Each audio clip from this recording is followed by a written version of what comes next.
Okay, what's going on, my peeps? Merced, California. I got an update for you guys.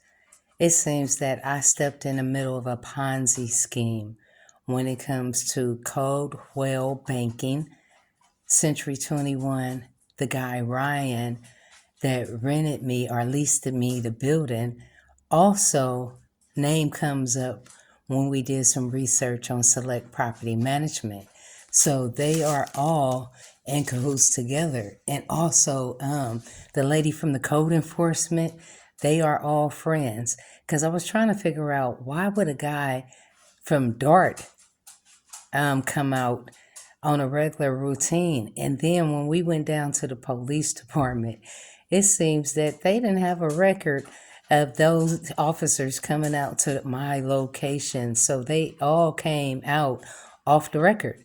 But this is the thing. Whenever an officer goes on a legit call, then they have a record of it in their system.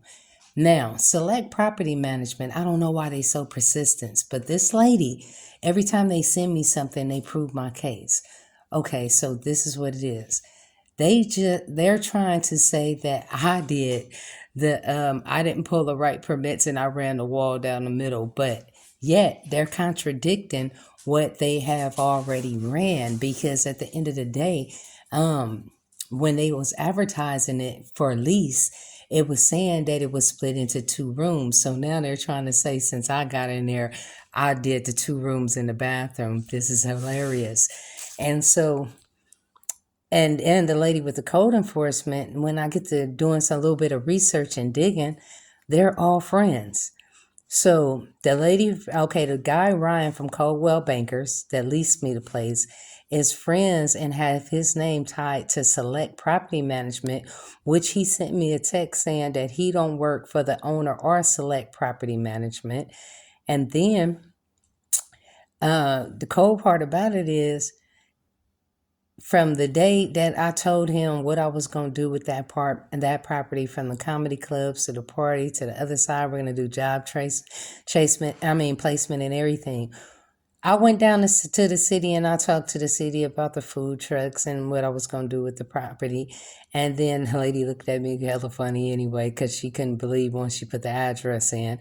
But she don't have anything to do with this. I just was mentioning it to show you how racial this town can be a little bit. But back to Ryan and Select Property Management and Coldwell Bankers. Okay, so they have been since the week that I moved in. They put the sign back up for rent. I called Ryan and asked him, did he know anything about the sign being up? He said that he didn't have no recollection of it and he didn't know anything about it. But I told him, that's kind of funny because you the only one who would benefit from this sign being up. So when I tell him in a text, it looked like a Ponzi scheme to me. It take him a couple of days to respond back to me. And then when he responded back to me, he was trying to get me to meet with the lady from Select Realty Management. So what it is I have a contract already with the RK Group. I have been having issues with the RK Group and their communication 3.5 weeks before Select Property Management came into play. So when they come into play on January 1st, 2025, they were trying to get me to go into a contract with them. But since they couldn't get me to comply, they start using their friends and the county departments and stuff like me against me, like it was a weapon. So since the lady from Select Property Management, since they couldn't intimidate me, let me know that her husband was a police officer and different stuff like that, I see that he has been using his connections with his friends to get them to come out to the property and coerce us and use intimidation to try to get us out of this property that I just legally rented. But yet, since it was a Ponzi scheme, like the lady from the code enforcement, she's actually friends with Ryan M too. So they go way back because he leased properties and sell them, and she comes in and she does the code enforcement and stuff like that. Now that is a whole nother topic by itself, because the lady from the code enforcement, how can you give somebody a violation and they complain against her, and she do the follow up on her own complaints and write them off as non-founded. Now that within itself is corruption. It needs to be looked into, because everybody has somebody that's over them that they have to answer to. And if the buck starts and stops with you, that's a problem that needs to be corrected in that department. Now, back over to select property management. This lady is really offended that she cannot intimidate me, run me off, or jump to her beat. So they just sent us over a letter talking about none of us have business license, which all our business licenses current for all three businesses, and also saying something about me subleasing. But the thing is they were a part of the original deal when I went into renting this lease. He has a full sketch of everything that I was going to do with this building before I got there, from the comedy clubs to the California Conservation Corps coming in, but they dropped off and I didn't feel like implementing it to my company. I was going to do it later. And then also JPCGR, which is my nonprofit, also to do community outreach, and I have a business partner with that. And then the Fentanyl Prevention, Robert Rowehouse Foundation, Fentanyl Prevention Company is also there, which DuPont asked me to help out because this was a friend of his, City Council of District 1. Which I lived up to my end of the bargain, and I did it. You feel me? You asked me to help your friend. I met with you and your grandma. So I helped her, and we became good friends. And it's funny that now you're trying to use it against me like it was something that wasn't part of the plan. And so I'm scratching my head about a lot of things, because every time they send me something, I'm able to contradict it. Like they're saying that the permits wasn't pulled the right way to run the wall down the middle and to add the bathroom over there with the toilet seat. But that was already there when I got there, because when a part of the listing in October, when they was running their ads, which I have a screenshot of, they also was saying that it's split into 2 rooms, and one of the things was the owner didn't want to rent it to 2 different companies. He only wanted to rent it to one for both sides. Now all of a sudden you're trying to tell me that I put them in and that's a part of the nuisance and stuff like that? That's crazy. Now, how am I a nuisance when we had a warehouse building that don't have anything next to it?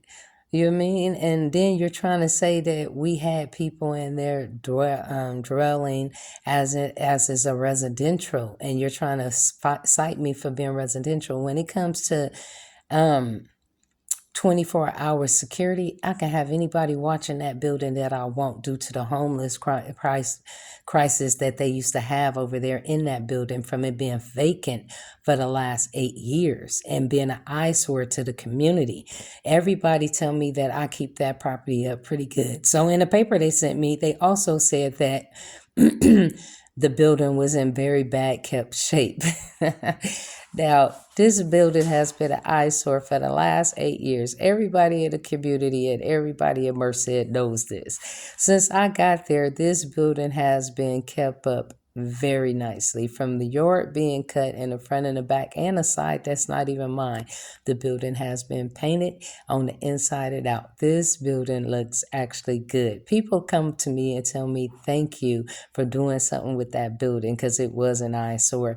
Now all of a sudden you want to tell me that the building is not kept up right, when homeless people used to break in there and set fires and different things like that. Everything that you just sent me a letter talking about breach of contract. How did I breach the contract? You're trying to take my words and twist them and put them back on me, because you broke the contract at the beginning of December. I have been trying to communicate with you people when it concerned the PG&E and different things like that. And then you want to say something about the wiring? Hold on. What do I have to do with the wiring? That got something to do with the owner. Everything that you trying to tell me that's a problem don't have anything to do with me. It has something to do with the owner. But the thing is all you do is continue to prove my case. So when I get into court, it don't matter if you take me to court or I take you to court. As long as we get into the court and everybody is able to tell their sides. And I'm going to show how everything that all the harassments, all the letters and everything contradict what's true, because I also have that in writing. So, hey, on to the next step. Because you're not finna bluff me. You're not finna punk me. You're not finna intimidate me. You're not finna coerce me. And none of those things. I don't care if your husband is a police officer or ex-police officer, whatever it is. I don't care if you guys are friends and you're using your friends as weapons to harass us, to make us give in and give up. I will see you in court. Now, I know you watching my videos. I know you're tracking my shit. But the thing is I'm right here. And I will continue to fight you. And I will continue to expose you. So, Mr. Ryan, this one is for you, buddy. Your Ponzi scheme is over with. You and your friends. Because I'm going to show this linkage. And then I'm going to show how y'all in coercion with each other. As in conspiring. And you intentionally went out to harm the public, like the 2 other businesses that was there before me. Nah, buddy. You ain't doing this to nobody else. I can promise you that. All your dirt finna be exposed while you trying to disassociate yourself from this problem when you are the problem. All right, y'all. See y'all in a minute. I just was giving y'all that update because I know you was waiting on it. Your girl ain't going nowhere. Your girl's still fighting. Your girl's still exposing. Man, gotta understand my past to understand my fight. I got nothing but love for the community of Merced. So let's get them.